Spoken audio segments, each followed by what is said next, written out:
Our programs offer many languages. Please visit suprememastertv.com/schedule. Nos programmes offrent plusieurs langues. Veuillez visiter suprememastertv.com/schedule. Nuestros programas ofrecen varios idiomas. Visiten suprememastertv.com/schedule. Nasze programy oferują wiele języków. Prosimy zobaczyć suprememastertv.com/schedule.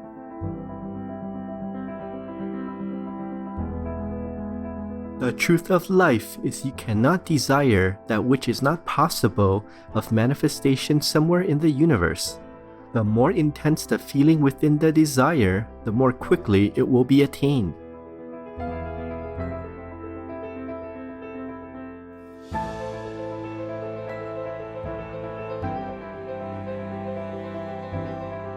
Please continue watching for the revealed spiritual mysteries of Ascended Master Saint Germain as recorded by Guy W. Ballard.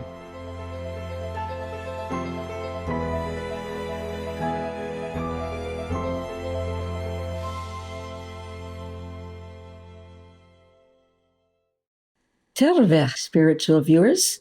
Terve means hello in the Karelian language. I'm Elena. The generous people of Karelia send you heartfelt wishes for your soul's safe journey in God's grace.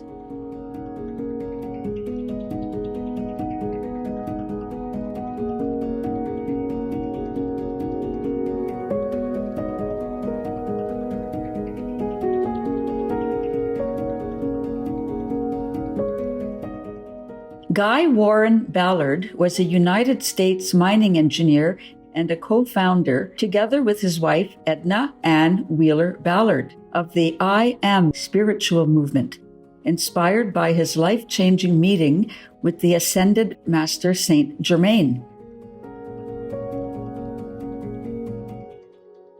One morning in 1930, Mr. Ballard, led subconsciously by his inner spiritual longing, went on a hike on beautiful Mount Shasta, a place located in the western U.S., where legend has it that a group of divine adepts reside or could be seen.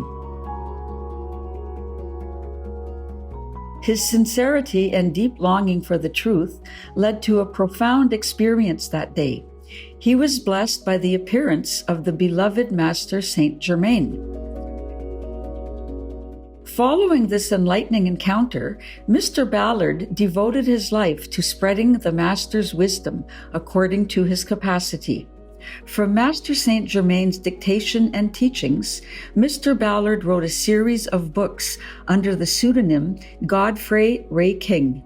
Master Saint Germain's imparted spiritual knowledge was the basis for many lectures given by Mr. Ballard, as well as for the founding of the I Am religious activity in the early 1930s.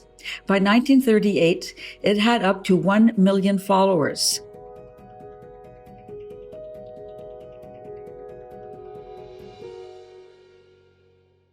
Today, the volumes documenting the precious mysteries revealed by the Ascended Master to Godfrey Ray King are still a fascinating spiritual gem for many across the globe. The three most famous volumes are titled Unveiled Mysteries, The Magic Presence, and the I Am Discourses. Ascended Master Saint Germain is deeply venerated among the Theosophical Society as he represents the establishment of the Aquarian Age, an era that we are privileged to be witnessing. He is also identified with the Count of Saint Germain, a mysterious European figure who possessed a great inner knowledge and was called immortal by some due to his everlasting youth.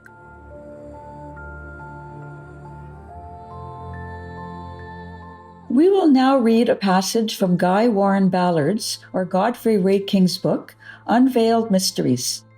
The book begins with Mr. Ballard's business trip to a small town at the foot of the magnificent Mount Shasta, where little did he know, he would meet the Ascended Master Saint Germain, who revealed divine secrets about humanity.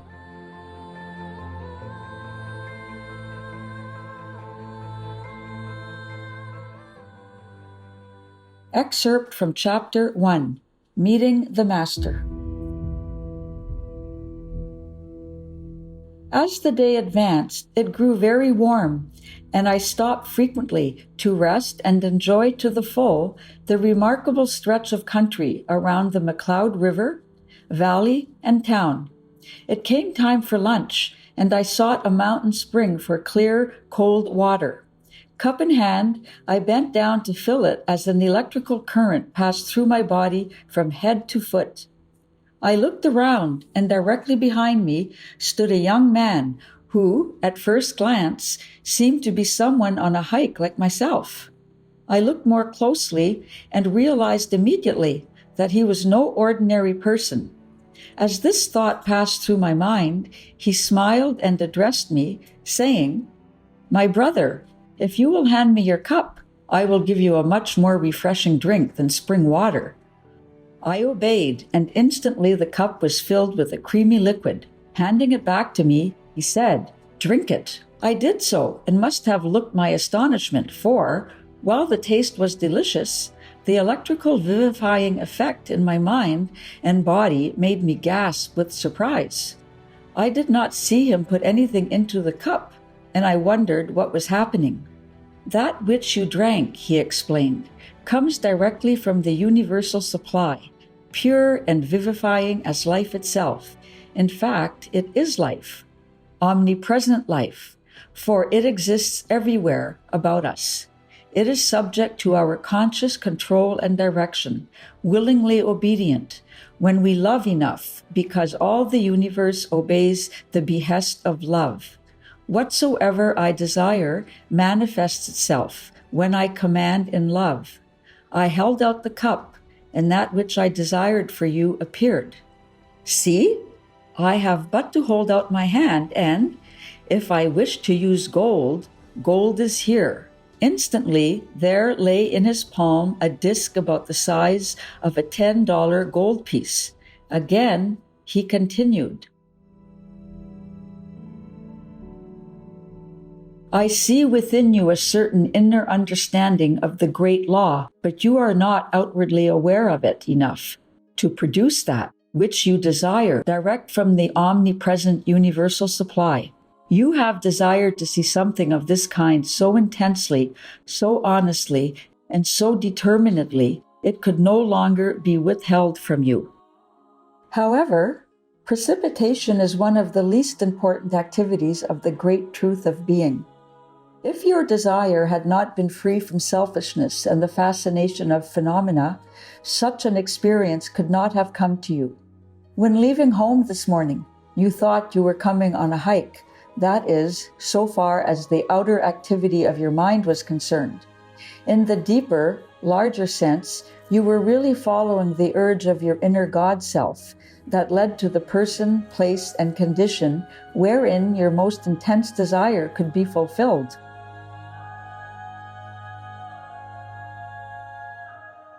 The truth of life is you cannot desire that which is not possible of manifestation somewhere in the universe.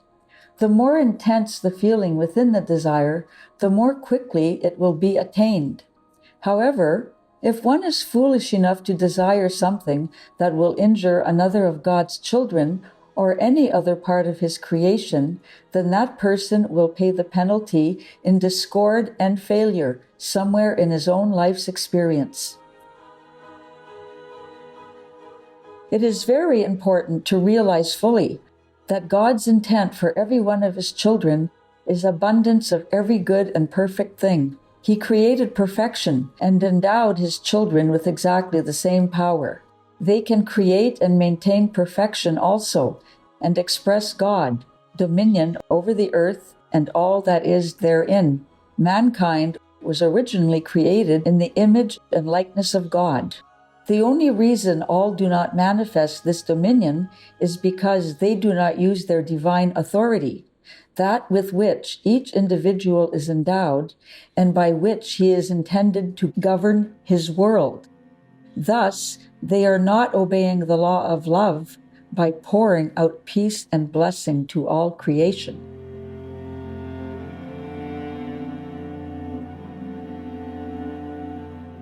This comes about through their failure to accept and acknowledge themselves, temples of the Most High Living God, and to hold this acknowledgement with eternal recognition.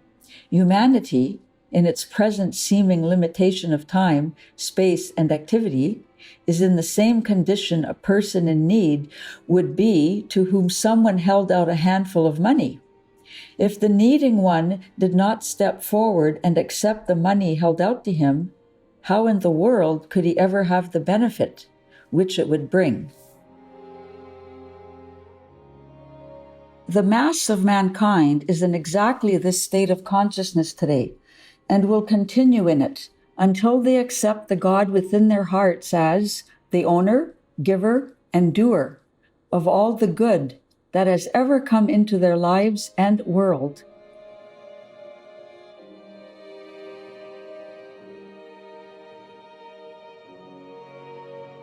The personal self of every individual must acknowledge completely and unconditionally that the human or outer activity of consciousness has absolutely nothing of its own. Even the energy by which one recognizes the great God within is radiated into the personal self by the great God self. Love and praise of that great self within, and the attention maintained focused upon truth, health, freedom, peace, supply, or any other thing that you may desire for a right use, persistently held in your conscious thought and feeling, will bring them into your use and world, as surely as there is a great law of magnetic attraction in the universe. The eternal law of life is that whatever you think and feel you bring into form. Where your thought is, there you are, for you are your consciousness, and whatever you meditate upon, you become.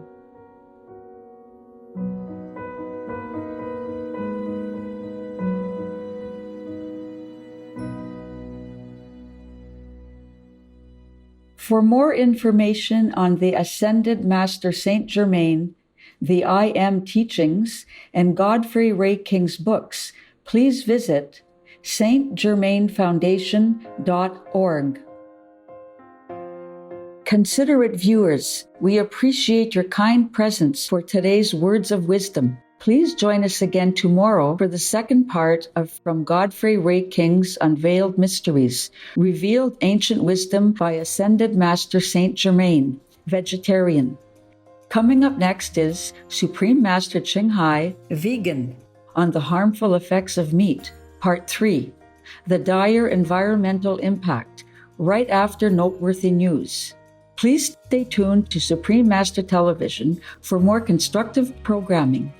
May you always be blessed by the radiant love of the heavens.